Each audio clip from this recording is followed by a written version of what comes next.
തിരുവനന്തപുരത്ത് BJP councillor Anilkumar ആത്മഹത്യ ചെയ്ത സംഭവത്തിൽ പോലീസിനെയും CPIM-നെയും രൂക്ഷമായി വിമർശിച്ച് ബി.ജെ.പി നേതാവും മുൻ കേന്ദ്രമന്ത്രിയുമായ വി മുരളീധരൻ.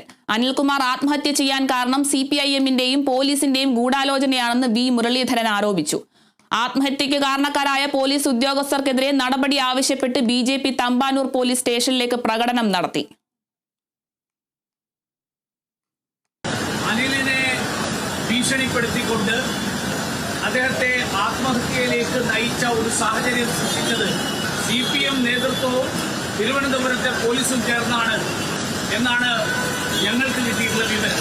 ഈ കാര്യത്തിൽ ഭാരതീയ ജനതാ പാർട്ടി വസ്തുതകൾ പുറത്തുവരണം, അത് പുറത്തു കൊണ്ടുവരാൻ വേണ്ടിയിട്ടുള്ള വസ്തുനിഷ്ഠമായിട്ടുള്ള നിഷ്പക്ഷമായിട്ടുള്ള അന്വേഷണം നടക്കണം എന്നുള്ളതാണ് ആവശ്യപ്പെടുന്നത്.